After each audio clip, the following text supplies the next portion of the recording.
Alrighty, well, Marisa Wood, candidate for the 20th Congressional District, Yes. vacated by former Bakersfield Congressman Kevin McCarthy. It's great to have you with us. Thank you for being here. Thank you, Jenny. It's a pleasure. Alrighty, we're going to jump right in. I mean, this isn't your first run for the seat. You've ran directly against McCarthy before. He is out of the race now. I'm curious. Even on your website, it still says, let's defeat McCarthy together. Now that he's out of the race, how does that affect your campaign, if at all? I don't think it affects my campaign. My campaign has always been and always will be about me. It's letting the voters see Marisa and get to know me. I think I feel that so many of our leaders, our political leaders, don't really care about us, the people who elected them to be there. And so I want to make sure that people see me. So as far as my actual campaign, that hasn't changed. It's just who my opponents are. Right. And, being a junior high teacher, I deal with the realities right in front of me every day. And I change what I can change and control what I can control. So it's all the same. We're going to talk a bit more about your opponents later, but let's start with you. Aside from the politics, who are you? Who is Marisa Wood? Well, I'm not a natural redhead. Really? In case you were curious, Oh. yes. This was a midlife crisis. I'm a mother, a wife. I've been blessed to be married to my best friend for 38 years. Still makes my heart skip a beat when he walks into the room. And it was a funny story. We were walking, we always hold hands, and we were holding hands in a parking lot. And a gentleman walked by. He was one of those people who offers to clean the windows. And as we passed him, he turned around and he goes, "Hey," he said, I love it when old people hold hands. I was like, hey, what is that? But a wife and a mother, a grandmother, which is my favorite of all. I'm a teacher, a friend. I believe I'm an honest, caring, empathetic person who wants to be of service, who just wants to do the right thing. Don't always do it, but try my best, and teaching has been a great avenue for that for me. The greatest gifts are seeing, I was at the Martin Luther King breakfast yesterday, and a former student came up and hugged me, and she's now involved in public policy with the Blue Zone, and it was amazing to know that. And then, of course, she thanked me, and it wasn't me, but it was just having an intimate, it's tiny part in that person's life, and knowing that I could have affected it positively is my greatest joy. That's, as a teacher, that's our payday. That's our payday. So I would like that to be my legacy, that I am a person who was always kind and caring and tried to do the right thing and was just a good friend. And now you're about to enter the world of politics, federal politics, Right. which can be quite a step. I think the big question last time around, and the big question this time around too, is you are running as a Democrat for CD20, which is largely Republican. It's almost kind of guaranteed in a way to be in the grip of Republicans. So what makes you confident, or what makes you even want to challenge that seat and the other Republican opponents you're going to face? Well, I've always been that person. I've always been ready and willing to meet the challenge. And I don't believe anything is guaranteed. Yes, the district is predominantly, it's an R21, but there are also about, I believe it's 27%. You can check me on those numbers. 27% are registered as independent, no party preference, etc. And I believe that people are moving towards a space, and I hope this is true, I'm always hopeful, where they are going to start electing a person, not a party, as a candidate. Yes, I align with Democratic policies and ideals, but that is not my identifier. I am, again, a person who wants to be of service. And I think we have to step up and meet those challenges. I was very proud of what I did and what I accomplished in the last cycle when I was already down, as we said, 21, an R21 plus. And I think it's important for everyone to take that step, to step up and challenge the status quo, especially if we feel it's not doing what it's supposed to be doing. If it's, in this case, of an elected official, not serving the people who elected them, all of the people. And there are a lot of people who have been neglected and ignored. You know, Jenny, I see it every day, and I'm inspired by it every day, by my students and their families. I'm in a student support meeting with single parents, and they're fighting that good fight, and they are frustrated, sometimes in tears, or like, you know, I don't know what to do. I'm working all day. I'm trying to be both parents to my child, trying to work with them on their schoolwork, and it's exhausting, and they just need the support. Or I see families that are working 2 and 3 jobs and still have to live with another family member because they can't afford housing. And it's been this way for a long time throughout the former representative's tenure. We've had, you know, there's 4 out of 10 families are living in poverty. It's not okay. And that shouldn't be the status quo. It's not going to be the status quo for me, and I will always stand up and fight for that. So like you said, on the daily, you're seeing many of these issues play Yes. out in real 100%. life to your future 100%. constituents. So what are the top 3 legislative priorities of yours if you are to be elected Congresswoman? Again, my priorities will be working on that poverty and pulling these folks out of poverty, because that has been an issue for them for the last 8 years. I also believe, and if you look at the statistics, poverty and crime, high levels of both are integrated. They are definitely related to each other. So we need to make sure that families are feeling safe. And then, of course, here in the Valley, I've been married to a farmer for 38 years, and I understand the importance of water, not just for farmers and ranchers, but I've spoken to a lot of rural folks who don't even have potable water. So for me, those are the 3 priorities that I will have. And there are so many others that fall underneath it. But number 1, I refuse to see children in poverty, children hungry anymore, when there are ways we can get around that. Last time during the debate, you mentioned your top 3 priorities were education, water, and healthcare. I want to touch on healthcare a little bit. As you know, here in California, starting this year, Medi-Cal has been expanded. It's now being offered to many undocumented individuals as well. That's caused divide amongst our lawmakers. Where do you stand on that? And is something like that a way you would try to get closer to more healthcare for all?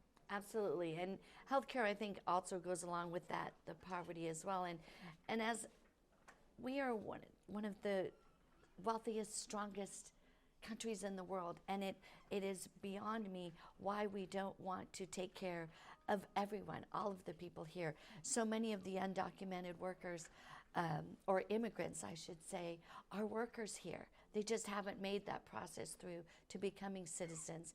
And as far as I'm concerned, I don't understand why we wouldn't want everyone to be healthy and have access to quality, accessible health care. That is definitely a priority for me. And I don't think it's right to say, well, you know, I'm not going to care for you. This is a humanity issue. How can you say that? So I would definitely fight for that, for health care for all.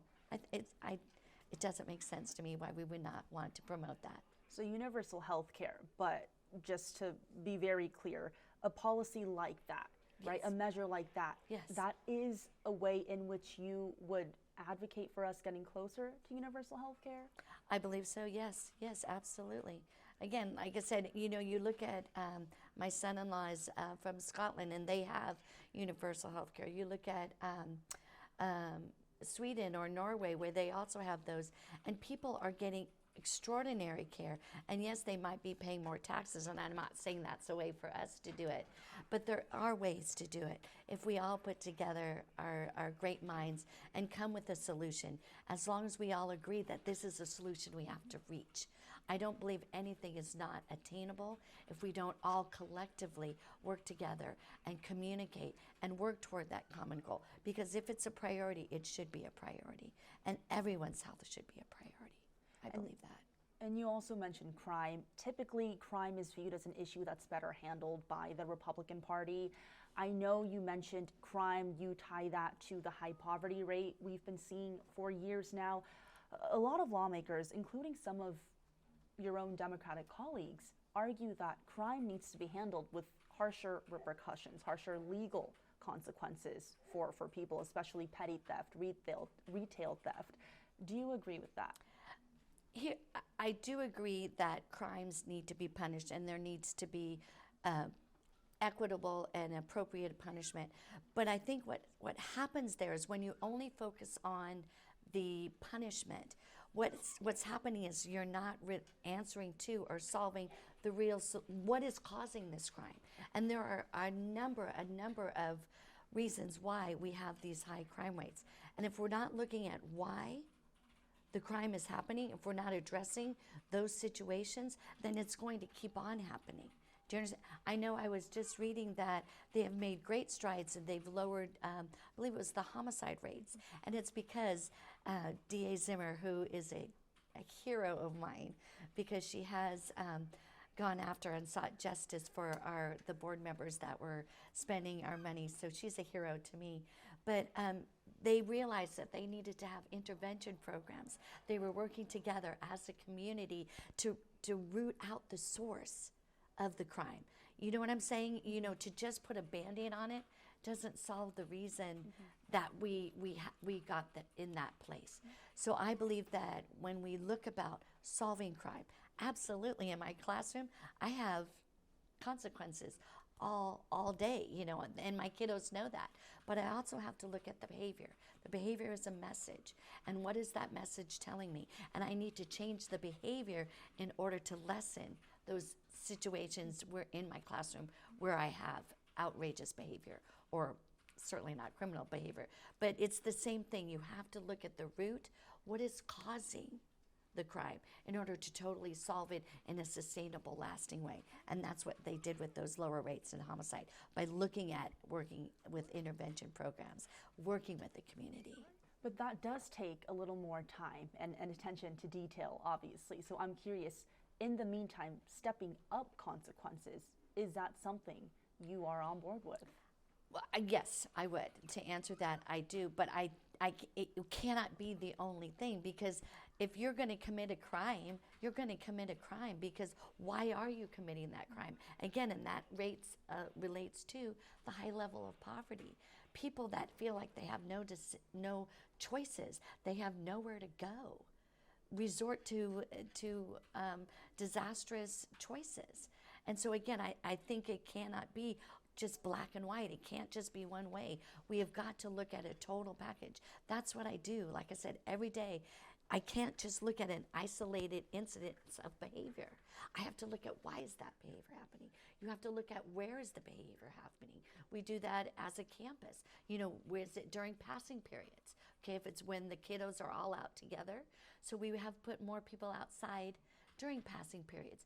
Teachers stand by their doors, so there's a presence there. Do you see what I'm saying? You have to look at the entire issue. You can't just slap a Band-Aid on it and say it's going to get better. So, but I think I answered that really long for you, and I apologize. I'm a teacher.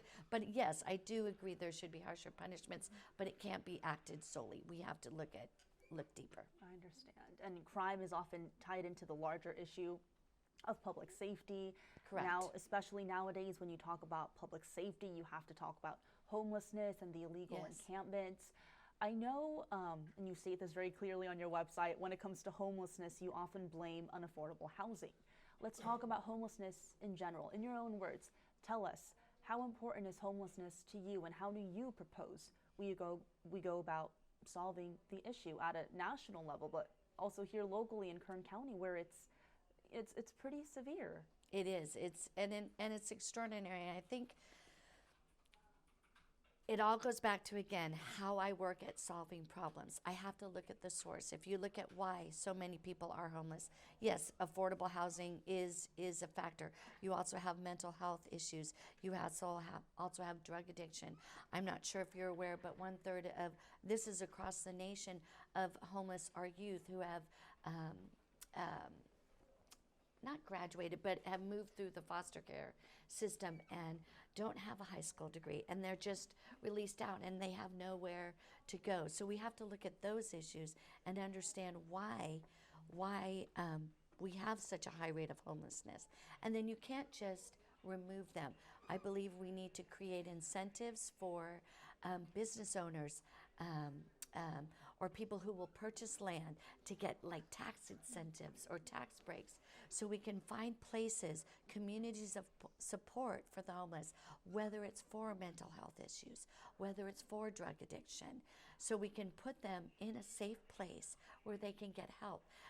For the teenagers, for the youth, we can create communities of support where they can get their GED. They can be taught how to interview. They can be given these life skills, because again, I see this all the time. These kiddos are moving around from place to place. They don't ever set up a place. They don't have they're not in school long enough to get the grades to get the degree. So again, I think it's always a priority, but we have to look at the whole issue. We have to work on eliminating the reason and the source as best we can, and you can't just push them aside. They're humanities. And like I said, if we work together, again, repurposing some of these old hotels that we see around, giving the people incentive to purchase them and get tax breaks, and then we create them and give the people who are then living in them that integrity and that ownership of, you have to work in this place. You have to work to maintain it as well. And I think that's what is going to be a huge solution to that. And in your answer, you also mentioned education once again for Yes. the youth. Going back to your roots as a local educator, Yes. you've made a career for yourself here locally as a Yes. school teacher. Yes. How does that translate, again, at the federal level? When you're in Congress, are you thinking about specific legislation when it comes to education? Again, how do those goals here locally translate to Congress? Absolutely. And, I think being a junior high teacher has primed me perfectly to be in Congress, especially after the chaos and the circus that has been the last year of Congress. But, as a teacher, I have to, within 50 minutes, be able to prioritize and manage all of these problems, or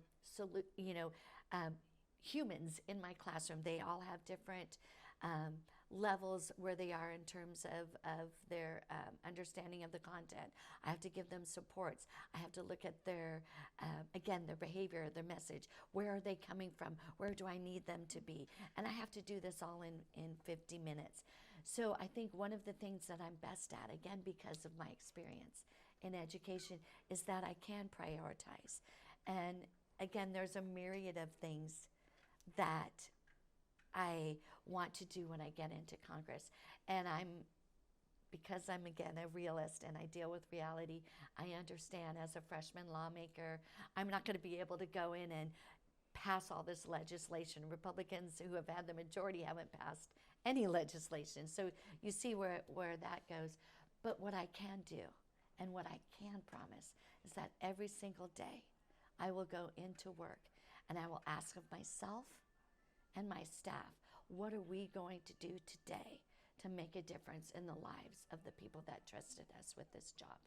That's what I can do. And every single day I will look at what is already there. The legislation is there, and maybe it just needs to have some accountability pieces in place. I will work with whomever I'm placed with on a committee. I will work with other lawmakers.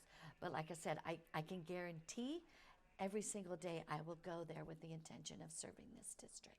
That actually goes right into my next question. I was going to ask, as a Democratic Congresswoman, how do you plan on working with many of the other Central Valley lawmakers who are, at the end of the day, Republican? Take Congressman David Valadao, for example. He was a very close ally of McCarthy. Absolutely. And I think, again, I would like us to, I've been married for 38 years again to a Republican, and we've been very happily married. So it's not like a Republican and Democrat can't be friends, can't work together. And I'm saddened that especially with the former president's tenure, this animosity and this vilifying of well, if you're not a Republican and you're a Democrat, then you're the enemy.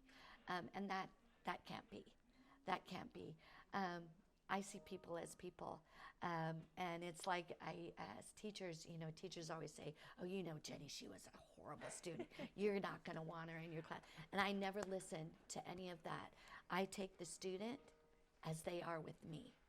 We start from zero. And that's exactly how I will work with every single member of Congress. We are all on the same team. We really are. And yes, our ideologies might be different, but that's what makes us great. That's what gets us to those perfect solutions, the ones that are the melding of both sides, of both polar opposites at times. But we've got to be able to come together and remember why we're coming together. It's to serve the people that elected us. That's what it should be for. Not about, like I said, I'm so over that, well, you're a Republican and you're a Democrat. Your answer to this question might be exactly what you just answered, but I have to ask, because you do mention the former president, and it is a presidential election. Yes. We still don't know who's going to be the next president of the United States, but I think it's safe to say there's going to be divisions in Congress regardless of whether a Democratic president is elected or if a Republican president, who it's shaping up to be Donald Trump again, is elected.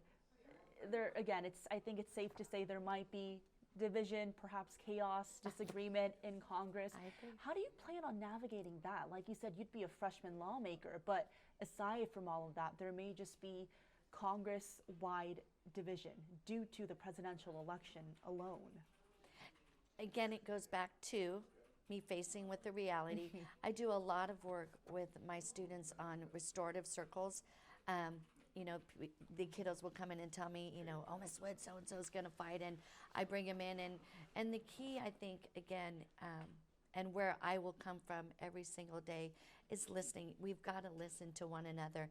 And I don't play those games. I'm not like, well, I'm team this and I'm team that. I think we need to just bring it down to just listening to one another and getting over those partisan politics. And like I said, I deal with people as they are. And I deal with what's in front of me, and I am not that person to say, well, I will make my decisions on what I believe is right for me, and what I have promised my constituents. That's how I roll. And like I said, I'll just, you just have to navigate it, but I won't be feeding the drama. I've had enough. Enough. One more issue I do want to touch on. Before I get to some of your opponents, is veterans is also another issue you've listed on your website. The long delayed Veterans Affairs Clinic here, I think that can be seen as a piece of work left unfinished by Congressman McCarthy. I want to ask, it's been long delayed due to some legal problems, but of all the sites Congress approved more than a decade ago, the Bakersfield site is the only one that remains unbuilt. How would you tackle that issue? Is it something you can tackle as a freshman lawmaker? I am not, I don't know all of the legal issues that were blocking that, but I can tell you again, I think it all goes to work ethic. Like I said, every single day I go there to work for this district. I'm not going there to feed my blind ambition. I don't want to make a career of this. I just want to go and do the right thing. So absolutely, it's something that I can tackle. I have veterans in my family. Some of my very dearest friends are veterans, and they honor us all. So that's a priority, and I can't stand unfinished stuff like that. I'm a sort of a freak that way. So I would do everything I could, but I can't answer specifically because honestly, I'm not aware on the legal issues on that, but it's absolutely something that I would fight for. It is, and I would dedicate time. Yeah. It is complicated, I will say that. And as a teacher, I always tell my students, I definitely don't know anything. I'm a very good teacher, and I will teach you, and I will teach myself how we can learn what we don't know. And I would always seek the counsel of those that know, but it's absolutely something I would work towards. And on clean energy, one more issue, I lied. Yeah, that's all right. On climate change, environment, Yes. clean energy, You mentioned you want to keep workers while decreasing dependency on fossil fuels. Correct. To get into the more concrete aspects of it, how do you do that? I think finding that healthy answer is what everyone, regardless of political party, is struggling with. Well, it is already happening. You know, a lot of the oil field workers, what happens is, and when they move to a different field, say they go to work in the solar, what you do is you train them. These are all skilled workers. It's just a different avenue of skill that they're doing. So I would mandate a training. They would be trained. And then what a lot of the oil field workers are finding when they go to work in the solar panels, number one, it's union. So they're getting better paid, better benefits. And they're working, they're continuing to work. And it has to be, and it can be a very easy transition as long as those supports are in place. Right? We train them for their new position. And like I said, a lot of them are very happy because they're getting union wages and union benefits going into the solar field. A lot of what we already have in the oil fields is ready and perfect for us to move into the carbon capture industry. We have a lot of the structure there. So let's work together. Let's work together. And, you know, it's interesting on this.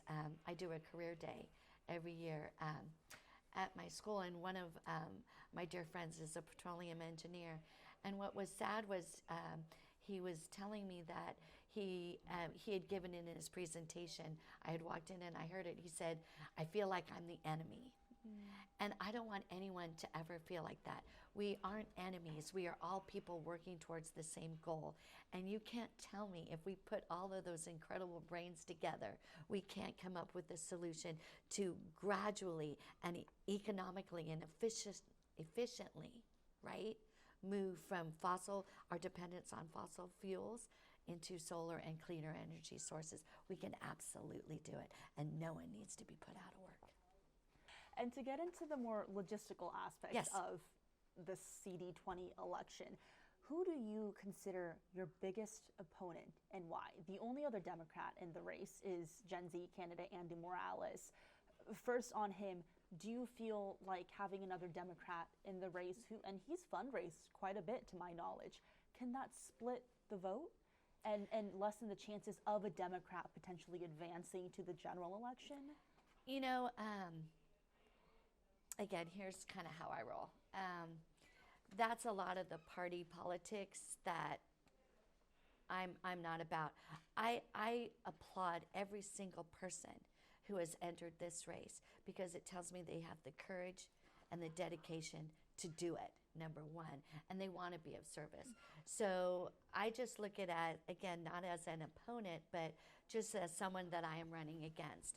And it's ultimately up to the voters. And I just hope that after hearing from me and seeing from me, that they know who I am and what I will be when I'm in office.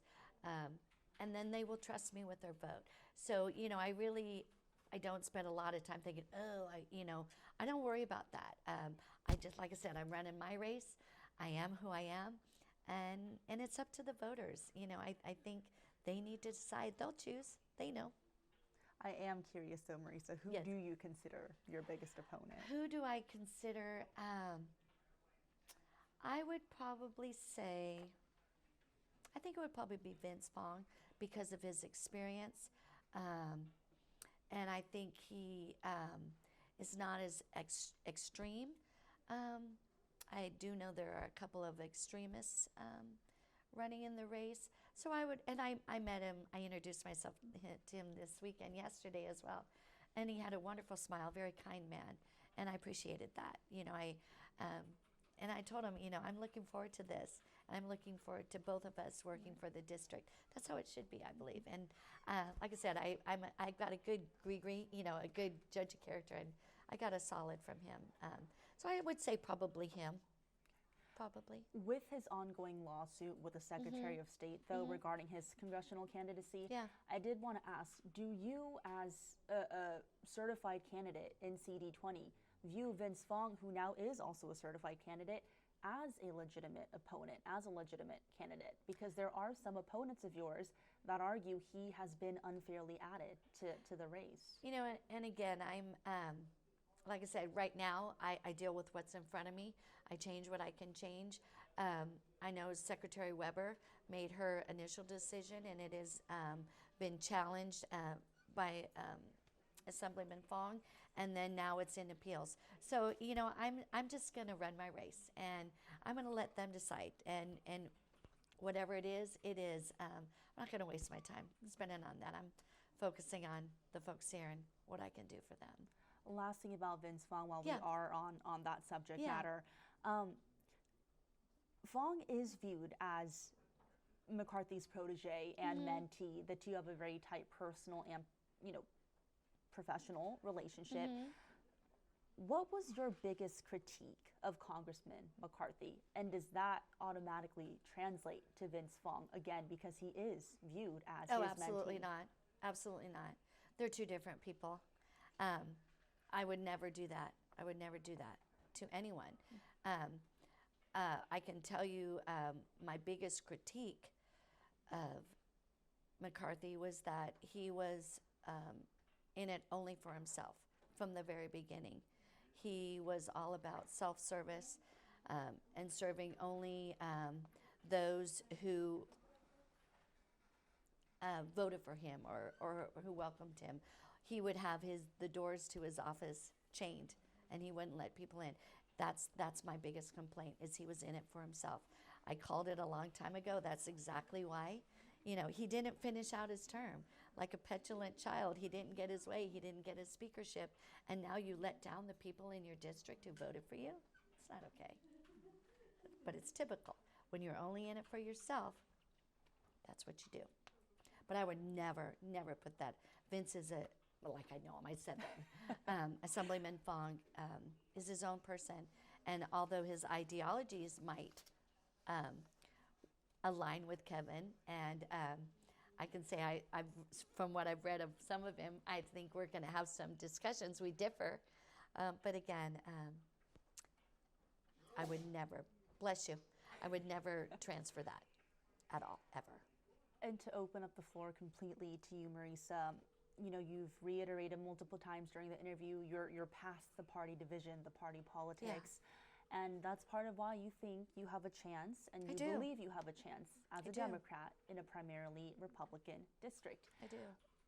What's your kind of, not concluding argument, because we're just starting the race, but what do you tell our viewers, to your potential voters? How do you make that case to them, especially those that may be Republican and maybe are undecided as to who they would vote for? Absolutely. I want people to understand that I am exactly who I am. The Marisa you see right before you today, and what I say right before them today is the same Marisa that I will be in Washington. It's the same Marisa I am everywhere. So, and my sole intent and purpose is to go and to be of service. That's what I'm about. And I want people to understand too that, again, I see so many of these people who are struggling. They're fighting the good fight.